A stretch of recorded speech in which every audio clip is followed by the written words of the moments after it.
Olá, meus amigos, tudo bem com vocês? Bom, eu espero que sim, sobretudo vocês, torcedores e torcedoras do Fortaleza.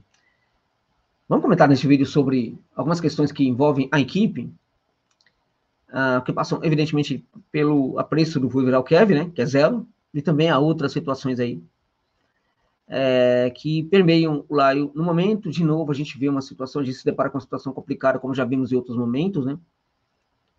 Claro que superações apareceram em algumas situações, e desde que quando a crise do jogo apareceu no Fortaleza, o Fortaleza jamais voltou a ser. O Fortaleza nunca mais conseguiu ser aquela equipe de 2021, né? Quando sempre foi possível ser. Até porque o Fortaleza hoje tem um investimento muito maior, né? Tem feito visita ao mercado, fazendo contratações que não imaginavam os seus torcedores há 5 anos atrás, até menos talvez, né? Que a equipe conseguiria fazer, né? Agora, também não dá para gastar dinheiro buscando qualquer um, né, gente? Não dá para buscar dinheiro buscando jogadores inexpressivos, como está acontecendo. Né? E também não dá, na minha opinião, até mesmo para gastar tanto dinheiro assim para trazer alguns jogadores que a respeito de, neste momento, começar a querer entregar algum resultado, no caso do Marinho, ainda é muito pouco. Ainda é muito pouco por tudo que foi investido nele, né? Então tem uma crise do jogo, tem uma crise do jogo, mas segue uma crise também bastante preponderante de gestão. Porque a gestão não é a mesma. Ela mudou muito. Eu lembro no passado que eu tive um debate com o Yuri, meu amigo Yuri, ok? E ele me criticava por causa dessa questão que eu falava a, de que eu sustentava essa ideia, né, de que os dirigentes não são os mesmos, né? E eu recebi críticas em virtude disso aí, certas ou não, eu recebi essas críticas e tal, porque a visão dele era muito diferente da minha, né? Dentre essas críticas que eu fazia, era de que talvez, né, a coisa estivesse controlando aí, na verdade, os dirigentes, né? Que estariam, a partir de um certo momento, dominados aí por uma certa soberba, né? O que eu nunca fiz, bom, deixando claro, a crítica aconteceu no debate, críticas aconteceram de um lado, críticas aconteceram de outro, tá tudo muito bem, né? Abraço aí ao Yuri e a todos os torcedores do Fortaleza, né? O fato, gente, é que quando eu sinalizava essas questões do passado, eu fazia essas críticas entendendo que isto é normal. E veja, aqui no Sudeste em especial, acho que no sul do Brasil também, os jornalistas falam que eu sou especialista em futebol da América Latina. Não sou eu que falo isso, eles que falam, né? Eu sou apresentado assim nos programas de rádio, de TV em que eu dei entrevista muitas vezes. Lá, bem no passado, quando fui contratado pela Band, né, eu fui contratado por ser um especialista em futebol sul-americano, naquele caso, para, inclusive, comentar o campeonato colombiano. E aí a gente está falando de muitos anos, né? Mais de uma dezena de anos, fazendo esse trabalho, indo para esses países, analisando os times, conhecendo os projetos, de tal sorte, meus amigos, minhas amigas, que o que acontece no Fortaleza não é novo para mim. Eu já vi essas coisas acontecendo. Então, é necessário também a gente ter, né, a gente entender que o tal do analista aqui, pelo menos desse assunto, conhece um pouco, né? É claro que quem está vivendo a situação pela primeira vez, sobretudo quem analisa o clube muito de perto, por ser um torcedor analista torcedor, e assim por diante, né? E mesmo a imprensa mesmo, propriamente dita, talvez não tenha muitos dados sobre esses eventos que aconteceram em outros lugares da América Latina com o tempo. Qual o interesse de um jornalista de Fortaleza, da capital do estado do Ceará, de analisar o que aconteceu com o Alajuelense da Costa Rica? Com o time do futebol mexicano que fez um projeto para crescer, né? Cresceu durante muito tempo. Era o que a gente chama hoje, era o Fortaleza lá do México. Quem que fala nesse time hoje no Tijuana? O momento áureo do Tijuana foi um jogo em que dominou o Galo no Mineirão. E nos acréscimos, teve o pênalti da classificação. E o Vitor fez uma defesa espetacular. Aquele Tijuana era uma máquina de jogar futebol. Havia um projeto espetacular por trás daquele Tijuana. Sabe por que não deu certo? Sabe por que ninguém mais fala do Tijuana? O que aconteceu com o Tijuana? A soberba dos dirigentes apareceu num certo momento. Entende? Então, por favor, eu tento disso, né? Minimamente, porque eu vi. Não é porque eu sou melhor do que qualquer outra pessoa, é porque eu vi. Eu vivi, é o meu trabalho. Enquanto muita gente não pensava nesse assunto, eu estava trabalhando com isso. Mas esse tipo de know-how, nenhum dirigente quer se aproximar, quer conhecer, quer ter alguém que tenha, né, alguém perto que tenha esse tipo de know-how, de conhecimento. Por quê? Porque não é interessante mesmo. Então, eu já presumi algumas situações com excesso de entrevistas. Por que um dirigente precisa dar tanta entrevista? Por que não pode colocar os seus jogadores para fazê-lo? A sua comissão técnica? Enfim. Ou alguém do departamento de futebol propriamente dito, que não seja ele? Por que um presidente... Não, nos fóruns sobre administração do jogo, do futebol, organização do futebol, tal, aí eu entendo perfeitamente, mas superou tudo isso, a gente sabe disso. Né? E o caminho, né, percorrido por esses dirigentes, que às vezes são pessoas maravilhosas, eu não estou falando que é o caso agora, porque eu não estou jogando do lado pessoal, então não estou falando nem que o Marcelo Paes, por exemplo, é maravilhoso, e nem que ele não é. Eu simplesmente não estou analisando a questão pessoal. No caso do Paes, né?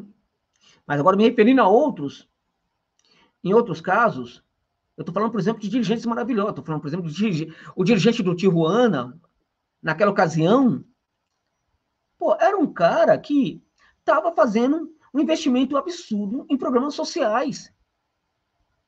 Lá na cidade de Barra Califórnia. Entende? Ele investia muito no que ele ganhava nesse tipo de coisa. Ora, não era uma pessoa do bem? É claro que era uma pessoa do bem. Né? Aqueles que gostam, por exemplo, de uma reza, aqueles que são de uma reza, pô, o cara é um católico que ia na igreja todo domingo. Um homem forte no futebol do Tijuana. Uma pessoa aparentemente muito humilde. Também subiu para a cabeça dele o poder. E este foi o começo do fim do projeto. Isso aconteceu em tantos outros lugares, em muitos lugares.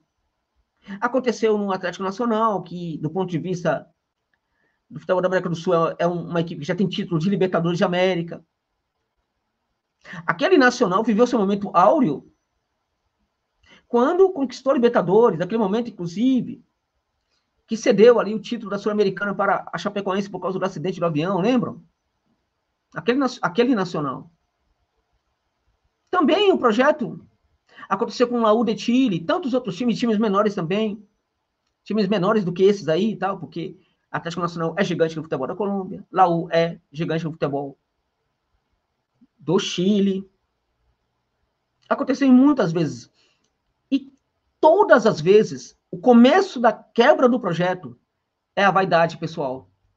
Até mesmo de dirigentes que pareciam ser imunes a esse tipo de coisa. Por que a gente não pode sustentar que este é um problema, sim, hoje, do dirigente do Fortaleza? Qual é o problema da gente sustentar esse tipo de situação? Qual é o problema? Porque o grande Fortaleza que muita gente olha hoje é, sobretudo, o Fortaleza que teve um grande êxito em 2021, depois teve grandes êxitos também, mas se a gente parar para pensar tudo que foi conquistado depois, proporcionalmente o que era o clube em 2021, os investimentos de 2021, Robson como um grande cara que marcava quase todos os gols, Robson. A gente precisa combinar que aquele projeto era mais vencedor. O que fazia aquela equipe jogar? Era principalmente o técnico naquele caso. Ou o dirigente fazendo muito bem a sua parte, criando um ambiente fantástico, e o técnico Juan Pablo Voivoda. Naquele momento, nós tínhamos um exemplo de gestão do jogo da equipe. Naquele momento, nós tínhamos um exemplo de gestão das questões estruturais, de projetos e tudo mais, por parte dos dirigentes do Fortaleza. Há uma crise nessas duas situações no dia de hoje, né? Bom, gente, antes de continuar a falar aqui, chamar a atenção para você para este assunto aqui, ó. Sua sorte fala mais alto com PagBet, seu novo site de apostas esportivas. Melhores cotações, saques rápidos via Pix e jogos ao vivo para você se garantir nas apostas. PagBet, acertou, tá pago.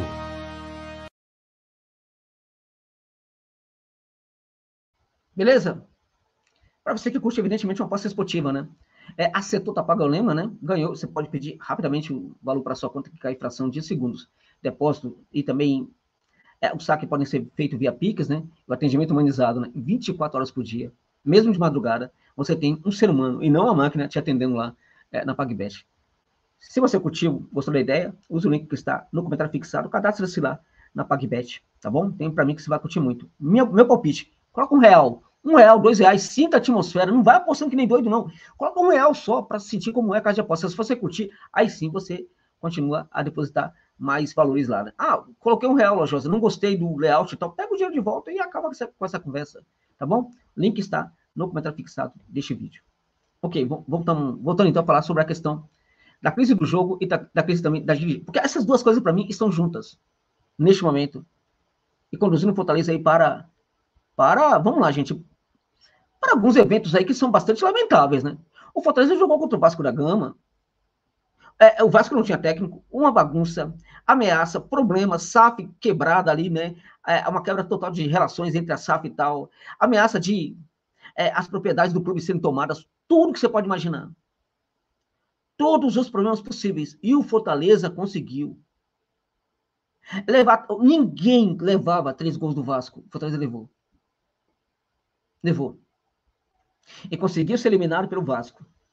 Curiosamente, no jogo em que o Vasco, no momento em que está, só podia jogar daquele jeito, amedrontado, no seu campo de defesa e tudo mais. Obriga o Fortaleza a ter o controle do jogo. O Fortaleza consegue ter controle do jogo hoje em dia?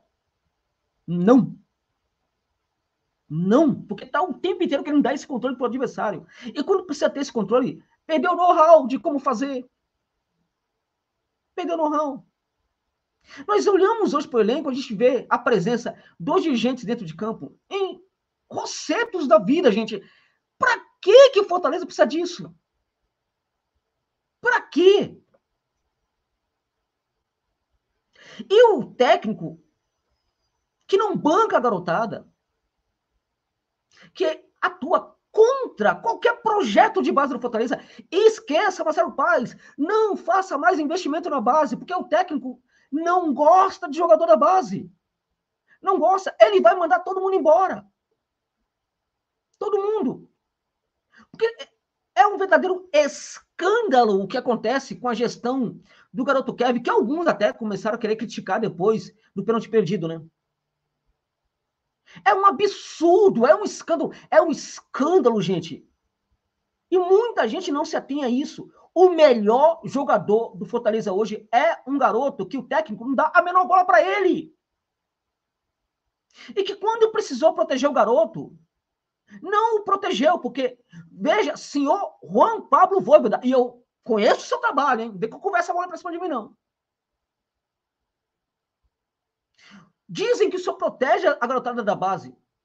O senhor não gosta de se envolver com essa questão de cobrança de pênalti. O senhor jamais deveria deixar o garoto cobrar aquele pênalti. Até para proteger o garoto. Ele podia desejar querer cobrar. Não, você não deveria, como técnico, como um condutor dessa equipe, jamais deveria deixar isso acontecer. Já falei aqui também que o Tinga também é muito responsável. O Tinga que já tá na hora de pegar também a sua malinha, né? Porque já não entrega mais. E qual é o problema da gente falar que o Tinga não entrega mais? Qual é o problema da gente falar que o Vojvoda tá mal? Vocês acham o quê? Que esse pessoal tá trabalhando de graça no Fortaleza, é isso? Que esse pessoal resolveu, foram à sala do Marcelo Paes, falou, Marcelo, Alex, né, tal, enfim, Eu não quero receber salário, ou diminua muito bem meu salário aí, porque eu não estou jogando nada, ou eu não estou entregando resultados, tal. Não, eles não vão fazer isso. E outra coisa, para aqueles que não sabem, ganham muito bem. Ganho muito bem. Você, que está em vários lugares aí do Ceará, entenda que torce para o Fortaleza. Muitos de vocês talvez tenham que trabalhar 20, 30 anos para ganhar o que esses caras ganham em um mês. Em um mês. Então, meu amigo, quando ele precisar ser criticado, ele tem de ser criticado. Temos que parar no futebol com esse senso comum colossal e absurdo de que o ídolo não merece ser criticado. Merece sim. Porque o ídolo não trabalha de graça. É muito bem pago. E o seu Tinga se acovardou aquela cobrança de pênalti. Mas esse é só um ponto, porque o problema do Fortaleza não se resume a esse jogo contra o Vasco. Se resume à temporada. Se resume à covardia do jogo. A covardia do jogo, que também é, né, entregue para o time em campo pela covardia das ideias que está presente hoje na mente do técnico. É só uma maneira de jogar. É só a entrega do campo. É só tentar se defender de qualquer jeito. É só colocar brucutu, é só colocar jogadores, sabe, que ninguém sabe. Mas por que coloca? Porque tem medo de bancar a garotada. Por que coloca Rosseto da vida? Foi contratado, tal, chegou pro certo. Vamos colocar lá. Já tem, enfim, é experiente, é não sei o quê. O tal do Pedro Augusto e tantos outros jogadores. E outros que estão chegando. Por que se utiliza muito esses jogadores? Porque, evidentemente, tendo um perfil melhor aí, né, uma tal experiência melhor, tal, você divide a responsabilidade das derrotas, dos fracassos, em teoria, com esses jogadores. Ó, eu coloquei para jogar. Ele não conseguiu entregar. Ok? Então, na verdade, é necessário que o Fortaleza se abra neste momento para uma reflexão e para aceitação de crítica, gente. É muito importante. É vital. Não pode haver um contexto de ideias em que apenas algumas ideias circulem, né? Será que elas ainda dão conta de todos os desafios propostos para o Fortaleza? Não é o que está aparecendo neste momento. Não é o que parece. Tá? Então, na verdade, tem uma crise de gestão. A gente vai ver os passos dessa crise, o que vai acontecer no próximo mercado, se vai vir jogador inventado, né? Jogador que ninguém sabe de onde veio, porque o CEO, né, gosta da ideia. Se virar jogadores realmente e tal. Agora, sinceramente, gente, para mim, o mais importante é a comissão técnica. Sabe por quê? Porque se tem uma crise no jogo, essa crise ela pode ser ablandada ou resolvida pelo técnico. E o técnico, se ele está em crise, ele está mal, ele não consegue. Não é somente a crise do jogo, o jogo que não funciona, as ideias que não ganham vida dentro de campo. É a preguiça também, a falta de vontade, sabe? É o comodismo e é a aceitação, isto sim, covarde da derrota. É o tudo bem estampado na cara de todo mundo depois da derrota, depois das eliminações. Tá tudo muito bem, tá tudo bem. E o tá tudo bem é porque ó, o time continua na Série A, sabe? Poxa vida, gente, ainda vamos continuar falando disso.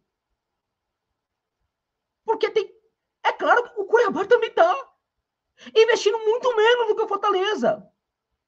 Mas muito menos. Também tá na Série A. Entende? Então temos um problema aí, muito sério. É necessário ter um debate, né, no qual as ideias, né, massacrem essas ideias covardes do tudo bem, quando se perde, do tudo bem, quando a equipe é eliminada. Porque isso é ideia covarde.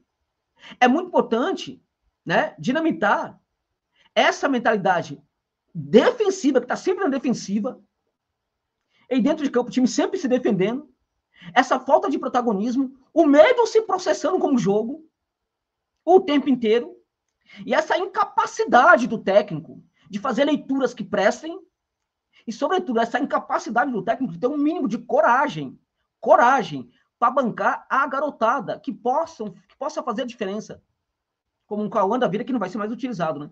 Mesmo O mesmo que aconteceu com o Wagner Leonardo da vida e outros jogadores e tanto outros jogadores vai acontecer também. Agora o Kaiser voltou, né? Aí o Kaiser tá tudo bem, volta, vai pro jogo, aí joga. Aí tá tudo bem, né? Entende? Então tá muito sério esse negócio, gente. Tá muito grave. Esse projeto corre o risco de sofrer as mesmas derrotas que sofreram outros projetos, porque vocês, com todo o respeito, vocês estão reparando o que acontece com Fortaleza hoje, né? Gostando ou não gostando, vocês estão diante de uma situação até inédita para vocês, torcedores e torcedoras do Laio. Essa situação no Fortaleza, para mim, não é nova. Eu já vi isso em outros momentos, em vários outros momentos. Então, para mim, nada disso é novo. Então, para mim, tem um perigo aí. Eu já estou falando disso há muito tempo. Tem um perigo aí, né? Mas tá tudo bem. O tudo bem virou a palavra de ordem. Perdeu para o time que está na segunda divisão, lá final do campeonato, tá tudo bem. Olha o investimento de um e de outro. O outro com dificuldade de fazer pagamento de salário. Mas tá tudo bem. Porque a gente tá bem. Então, na Série A. A torcida, inclusive, né? Nós somos time de Série A e eles tal. Perdeu para um time que está lutando contra o rebaixamento do Campeonato Brasileiro. Uma vaga importantíssima na Copa do Brasil. Tá tudo bem. Ah, mas perdeu para um time que não tem técnico. Tá tudo bem também. Não tem problema, não. Ah, fizemos 3 gols. Fomos muito bem nos pênaltis. Né? E cadê alguns jogadores com fibra para mudar isso? Bom, o cara para fazer isso era o Tinga, né? Até mesmo nesse sentido, o Tinga também já não é mais o mesmo. A coisa é séria. Dá para reverter? Dá. Mas tem que ter coragem para fazer isso. Neste momento, na minha opinião, isso também está faltando no PC. Tá bom, gente? É isso.